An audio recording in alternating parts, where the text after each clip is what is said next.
Hello, beautiful soul family. Rebecca here, your vibe mentor, bringing you another video on how to raise your vibration so you can live your best life. So, let's talk today about spiritual ego. Um, it is interesting to hear that the term spiritual narcissism is even being thrown around. I'm not going to go so far as to say the things that I'm going to list in this video qualify as spiritual narcissism. I can't say that I am educated enough on that terminology to have a claim in what is right or wrong, but I do want to speak to spiritual ego today. It is something that has been coming up for me quite a bit, and it is concerning that it is even dangerous. We have to be very, very careful around the ego in general, right? The ego is a sly pirate and it will always try to sneak in. And if we think about the distillation of the ego, it is judgment, it is separation. And it does happen early in our lives. You know, when we're babies, when we're first born, we have to understand where we begin and where we end. How are we separate from the mattress, from the blanket, from the shirt? And that is the beginning of ego. And to some extent, you know, ego is necessary to be in this incarnation, in this lifetime here on earth, but at the same time, it can be very dangerous. It can get out of control.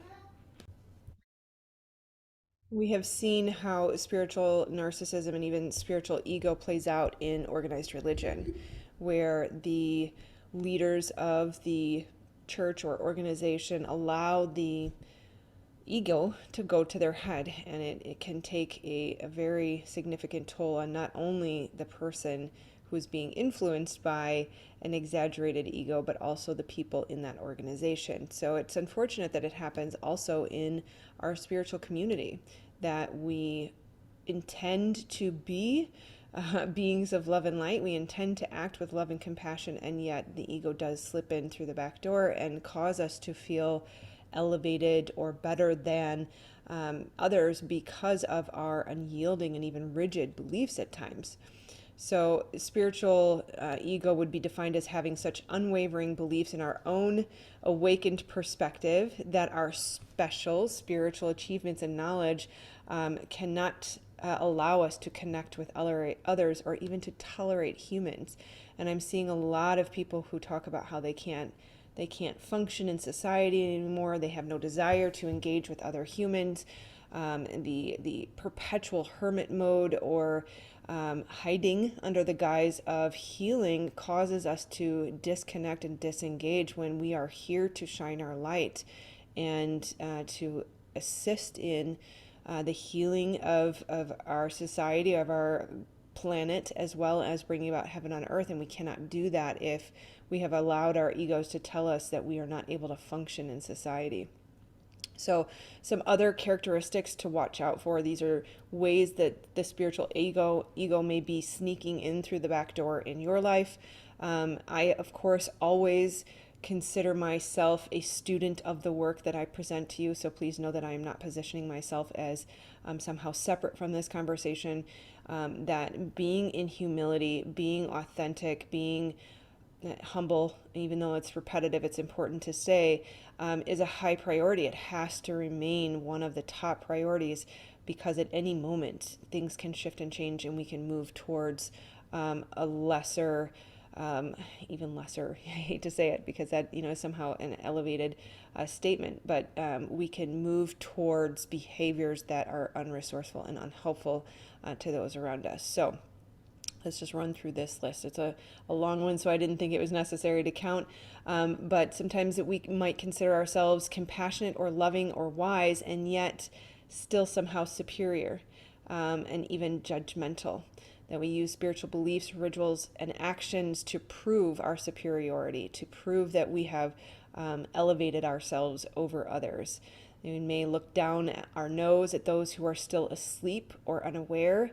There's a lot of name calling going on, the sheeple, and I think that is really unfortunate because at the end of the day, every behavior comes from a place of desire to survive and maybe even driven by fear. And so in those cases, the very thing that those people need is love, kindness, leading by example, demonstrating the freedom and the joy and the bliss that it can be available to us when we have a direct relationship with our Creator and we step into faith, trust, and surrender. That is where we awaken people, we entice people by demonstrating how good it can be, and yet we turn around and call them names and judge them and shame them. Why on earth would they want to turn to the light if this is the example of what that looks like? Right? Superiority of any kind. I've even been part of communities where you're shamed for what you eat. And it came to me, my personal belief, we'll call it in my, IMO, in my personal opinion, that the rigidity around the belief of what I can and cannot eat is worse than the food itself. That there is so much shame and guilt that will come along with eating the wrong thing or at the wrong time or in the wrong combination, that actually creates a chemical cocktail in the body that is literally worse than the food itself. We can claim communication with higher entities or boast of our gifts, just to boost our ego. We may claim that we even believe ourselves to have been famous or well-known or popular individuals in past lives, again, increasing superiority. Boasting about our spiritual practices or showing off our altars and our rituals, boasting in general, right? Declaring others cannot possibly understand you because your vibration is so high. Claiming that you have ascended to the 50th dimension. Of course, I'm exaggerating there, but I'm hearing of some who claim that they're in the 20s and the 30s. Again, any labeling is separation. So to say I'm here and you're there, most definitely is coming from an egoic place. We use spirituality to avoid doing any necessary psychological or shadow work. That would be spiritual bypassing at the same time. Toxic positivity becomes toxic spirituality. Any form of inauthenticity. If you are doing things for what other people will think, that is not coming from a place of authenticity. If we imitate what spiritual people do with their bodies or their behaviors or the clothes they wear just to seem spiritual, then that is inauthentic and that is coming from an egoic place. And to flip that in the inverse, if we judge someone because they don't look spiritual, or you're too prim and proper, you're too prissy, you're whatever the judgment is, that is coming from an egoic place. Any type of boasting, like I said earlier, believing that you are somehow a more connected individual to the divine or any other spiritual realm. Again, dressing or looking the part I mentioned, being triggered by anyone who may call attention to these behaviors is the ego being triggered. Fake or false love, compassion, or empathy. And I will add that all too often we kind of throw around the namaste, or we end our letters with love and light. And I catch myself. I want to be very careful that if I say I'm going to send you love and healing energy, I'm actually doing that. I don't want to just sign my notes or my messages or my DMs with love and light if I am not taking the time to consciously intend that that is what I'm sending you. And so, we may even say namaste because we're in yoga and we're not truly honoring the divine that is in me, seeing the divine that is in you. And so understanding that there is no malintent behind that sometimes, but we do need to be careful that we don't just do it because it looks good or that's what we should do, that we're doing everything with intention. So a definition that I found, it said, simply stated, spiritual narcissism is the unconscious use of spiritual practices, experience, and insight to increase rather than decrease self-importance. And whether or not you want to call it spiritual narcissism doesn't matter. That is egoic when it comes from a place. So again, what is your intention behind any of this when it comes from a place of increasing your self-importance or even proving your value and worth? And again, that ties into the other unworthiness wound. That's a whole other topic. If you follow me, you'll know I talk a lot about that, but not today. Spiritual ego can imprison you and prevent a true and solid and sustainable connection with the divine. And the mind is very interconnected with the ego. The mind, the thought processes, the mental activity that comes from an unloving place is what blocks us. When they say you are the only thing standing in your way, it is the ego, it is the mind, it is the thoughts that block our connection to the divine. There are ample spiritual teachers who have become self-aggrandized, that committed heinous crimes in the name of their belief, who allowed their ego to get in their way. David Koresh and the compound of people that burned in Waco, Texas was a tragic, tragic event. That man believed that he had a right to do the things he did because of his beliefs. We even see it in the yoga community, that the Bikram yoga founder committed horrible rape and sexual crimes.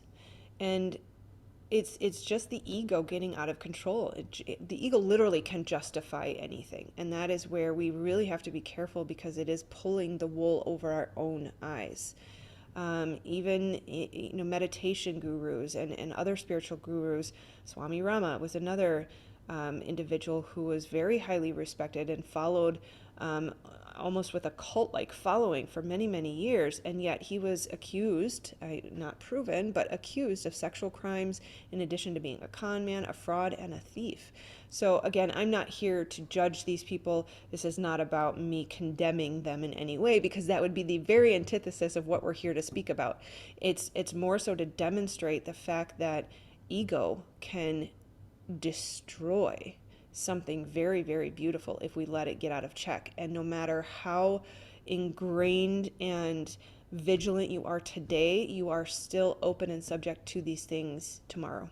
And it is a micro moment management process where we continue to check the ego, we continue to stay humble, we continue to remember that we are always in a process of growth and ascension, and that in any moment we are being gifted an opportunity to see another opportunity to level up and to shift and evolve. So again, the key here is remain humble, be willing to be vulnerable, be authentic, be honest with yourself and others, be willing to be imperfect and to share those imperfections with others. It not only allows others to relate to you and to help you level up, and you're helping them by being relatable, but it also, again, like I said, helps protect against that spiritual ego. And again, if we don't keep it in check, an ego out of check will limit all growth and prevent us from the ascension and transformation and self-actualization and creating heaven on earth that we are here to do. So it has never been more critically important, and will continue to remain critically important, that we keep the ego in check, and really, at the end of the day, understanding your intention behind everything you do is one of the best ways to keep this in check. Why am I doing this? Why am I saying this? Why am I wearing this? Why am I eating this? Is it for a good reason? Do I choose an outfit because it feels good and it makes me look good and it's going to raise my vibration? And because I look good, I feel good, not rather that I look good, therefore everyone else will validate me. Man, guys, it happens every day, right? Why do you go to the gym? What do you do at the gym? Pardon the dog. She wants to participate. So hold on a second here. There we go. Okay, maybe. Okay, little dog interruption there, but yeah, so intention is so critically important that if you've ever noticed the name Vibe Mentor, Vibe is actually an acronym. It stands for Value and Intention-Based Education. So that is part of the mission behind what we do, is helping you step into your life purpose. Again, what is your value, but then also what is your intention? So using your value for positive intention is obviously one of our highest priorities. So, okay, I will close with that. I love you guys. Thank you so much for being here. Please do like, subscribe, and share. Even just a little emoji comment is super helpful in increasing the YouTube algorithm, so I would appreciate your support. Do make sure to click this button here to subscribe so you get notified of all of the upcoming videos. Otherwise, if you'd like more, check this one out today. All right, take care. Namaste. And the soul in me does honor the soul in you.